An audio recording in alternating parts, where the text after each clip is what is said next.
This is EWA Radio, the official podcast of the Education Writers Association, and I'm public editor Emily Richmond. The National Awards for Education Reporting recognizes the country's best beat reporter with the Moskowitz Prize. This year's recipient is David Jesse of the Detroit Free Press. He received his award at EWA's National Seminar in Baltimore. Let's listen to some of his acceptance speech.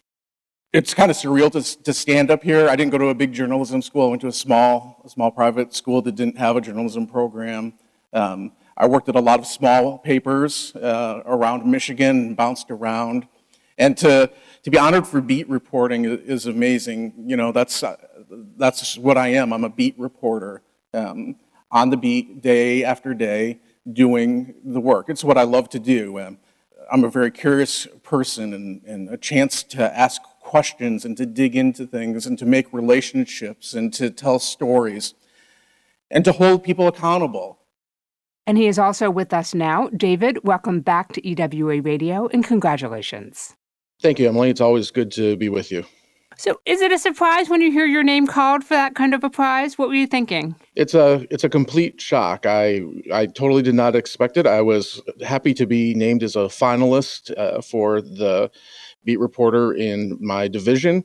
And when I won that, I was thrilled and happy and ecstatic. And then to be able to be honored with this award was just over the top. When they said my name, I kind of blacked out for a second or two and was shocked for the rest of the afternoon. I'm still a little shocked now, several days later. Much of your beat reporting for the past few years has been consumed by a scandal and its fallout. And that's Larry Nassar, a Michigan State University sports physician who also consulted with the U.S. women's gymnastics team. Just to catch our listeners up, he was convicted on child pornography charges, sentenced to more than 70 years in prison. More than 150 women accused him of sexual abuse over the past 2 decades.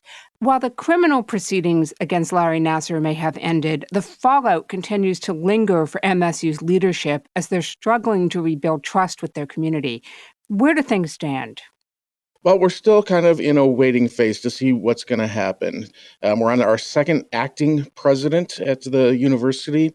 President Luana Simon, who was there during the Nassar scandal, who left right after it, is facing criminal charges of lying to the police. Nassar's direct boss, the dean of the school he was affiliated with, is facing criminal charges as well.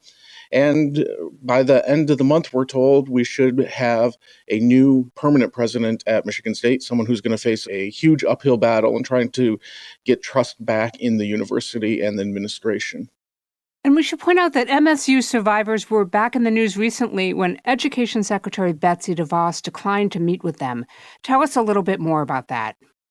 So we heard from Secretary DeVos at the EWA conference that she had not met recently with any sexual assault survivors. The next day, she met with a Michigan congresswoman, the congresswoman who represents the area where Michigan State is from, and asked if DeVos would meet with a selection of representatives from what are called the sister survivors, the women who had been assaulted by Larry Nassar, and she declined. Later saying that she did not feel it was her place to do so, that she was barred by law from doing it because the education department is running investigations into Michigan State currently as we speak. Because of the scale and scope of this story, it quickly became a national one, I think also in part because of the involvement of the U.S. women's gymnastics team. But your coverage of sexual assault reporting and concerns at MSU go much further back. Let's go back to 2015.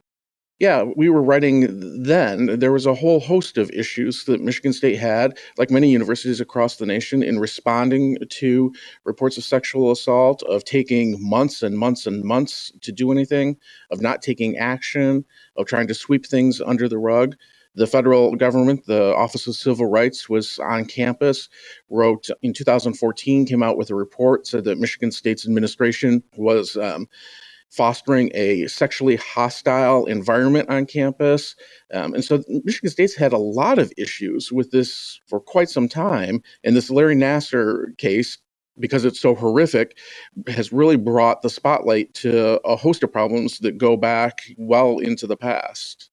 Pretty quickly, though, you were competing for scoops against national reporters parachuting into East Lansing. It must have felt like on a daily basis, if not hourly.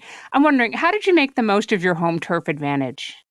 It was all about relationships. Being a good beat reporter is about relationships. It's about who you know. It's about the trust that you build over the course of time when the scandals aren't happening. It's the coffees you go to. It's the lunches. It's the visits to offices and stuff like that. And so the advantage that I had was those relationships. And I had to work to establish new relationships. So I was calling people that I know in Michigan higher ed circles and saying, hey, who do you know at Michigan State that you can introduce me to, that you can vouch for me, that you can tell them that I'm going to treat them fairly, that I'm going to do a good job with whatever they tell me. And then it just was a matter of working those folks, working those sources, developing those relationships so that when something happened or something was being swept under the rug, they were willing to text me or call me or email me or get a hold of me and let me know that stuff was going on.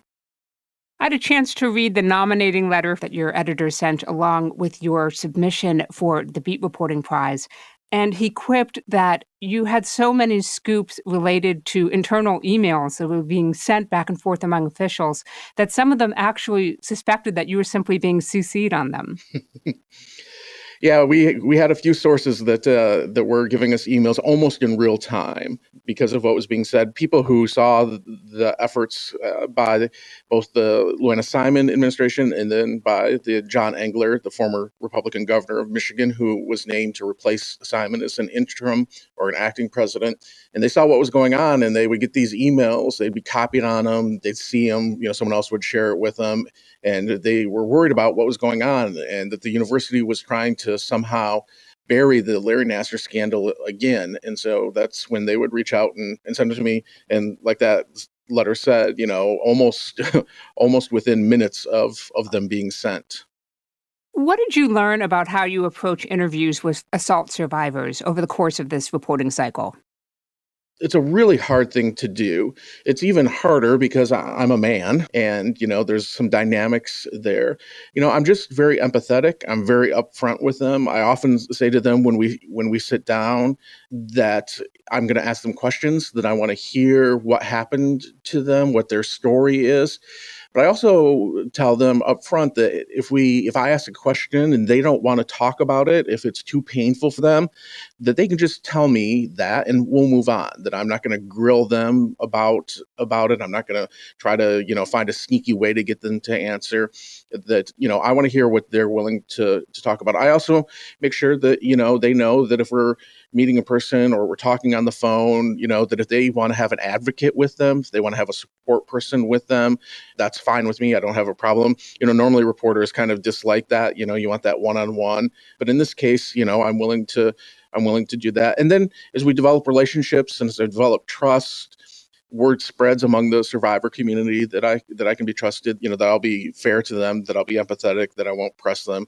That's really what I learned to do and what I've been doing for years as I've been covering this topic. We're talking with David Jesse of the Detroit Free Press, named the nation's top education beat reporter this year. Don't miss an episode of EWA Radio. You never have to. You can find us on your favorite podcast app. And please take a moment to rate us on iTunes. Your support and feedback are helping us grow.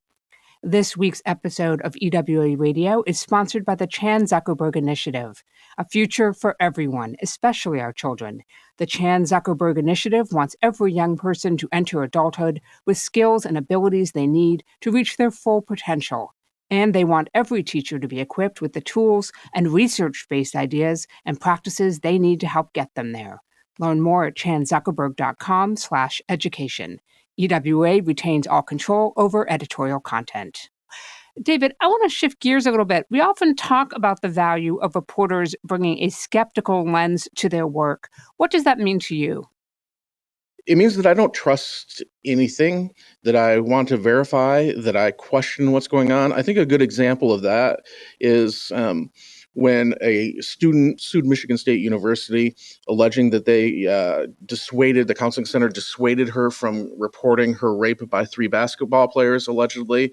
They sent out a press release, the university did, detailing some experiences she had with the counseling center. And I made sure that I looked at that release and thought, should they be doing this? It sounded to me like they're violating FERPA, the federal privacy laws. And so I made sure to kind of question that, to go out and ask other folks, hey, take a look at this, people who know those laws. Does this seem right? And so, I just kind of took everything with a grain of salt, ran it past other people to see if it truly was what it appeared to be. I also think it's interesting where you talk about looking for multiple sources and multiple experts and not falling back on the familiar voices you might already know and trust. What do you mean by that? I mean, there is an opportunity to tap a lot of folks for their knowledge. That if it's not always the same person, it's someone with a fresh set of eyes or a fresh perspective, or able to tell me things to look for that I wouldn't necessarily think about. It's easy to get trapped into the same 3 people that you always talk to, and certainly we had sources and experts that we talk to on a regular basis. But you also need to diversify people who have gone through this issue, people who have studied it, people who have worked in this field. And only by doing that are you able to kind of draw what's really going on. There's so much, especially in this situation, there's so much swirling about. There's so much in this to unpack that you really need those folks to help guide you through, so you don't get lost, so you're not running stuff that is inaccurate or is wrong or is my interpretation of something. I really wanted to make sure I was on solid ground, and I think that's the power of the pieces that we ran last year and that this award honored me for, is that we were able to write with that expertise because of those conversations from a wide variety of folks. Well, let's springboard off that. In a presentation at National Seminar, you said you're the expert, write like it. Talk to us about that. So, especially for a beat reporter, right? You're the one who is covering these topics day in and day out. You're the one who knows the context and the history. One of the pieces we did right after Larry Nassar was sentenced at the beginning of the year drew on that and pointed out the fact that, as we talked about at the start of this podcast, that there was this history at Michigan State, that this problem with sexual assault extended past Larry Nassar, extended past the athletic department, that it was a campus-wide issue, that people who were not famous, people who were not athletes were having issues. And so the only way that we were able to do that was, that we had been reporting on it. And so I'm the expert on that. I'm the one with context. If you're the beat reporter who goes to every school board meeting, right, or who has been reporting on your local university for years, and you know that when this happens, it's really just a reflection of previous stuff. You can write that. You don't necessarily have to have somebody tell you that. You know that because you were there. You put in that work over the course of a year or 2 years or 3 years or how many ever years you've been covering something. And that adds heft to your report. That adds context. That's the difference between a story that a local reporter, a local beat reporter can file and a national reporter can file.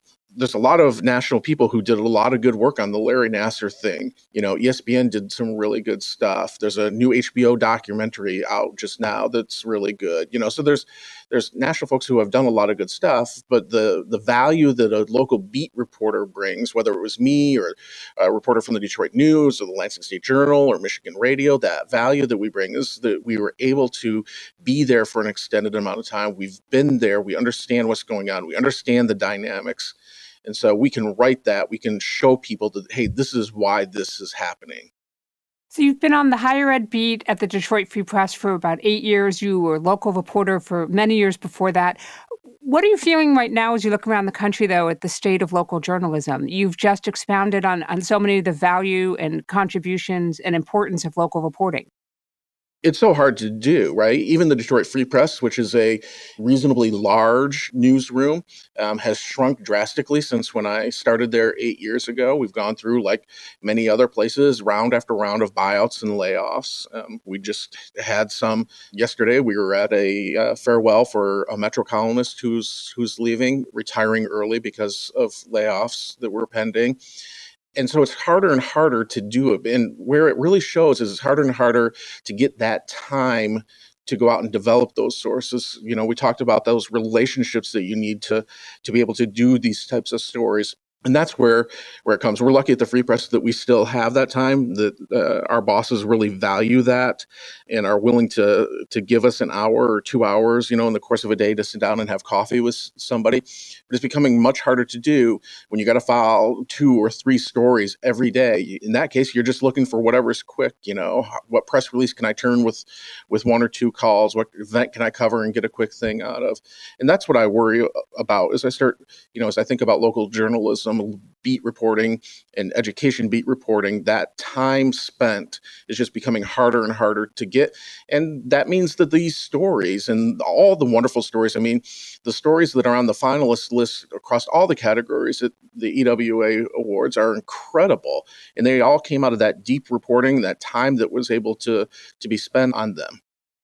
Okay, wild card question. Ready? Sure. Okay, somebody had asked you in middle school, what do you want to be when you grow up, David? What would you have said? I had no clue in middle school. It really wasn't until I was a junior in high school, and an English teacher came to me midway through the first semester and said, "Hey, I'm the newspaper advisor. Would you be interested in joining up for next semester and starting to write?" And I really think that he just needed another body on the paper, and was looking for anyone who would be willing to do it. But it hooked me then, and this has been what I've wanted to do since that day. Well, I won't say how long ago, but a really long time ago. Well, I'm very, very glad that he tapped you, David. And congratulations again on your Moskowitz Prize. Thank you, and thank you to all the judges who voted for it. David Jesse is the higher education reporter for the Detroit Free Press. He's been there since 2011. He writes extensively about student debt, university finances, college completion, and campus sexual assault. He is this year's recipient of the Moskowitz Prize for beat reporting. And that wraps up another episode for us. If there's a story you'd like to know more about, drop us a line. We're at radio@ewa.org. The mission of the Education Writers Association is to strengthen the community of education journalists and improve the quality of education coverage. For more than 70 years, EWA has helped reporters get the story right. Have a great week, and thank you for listening.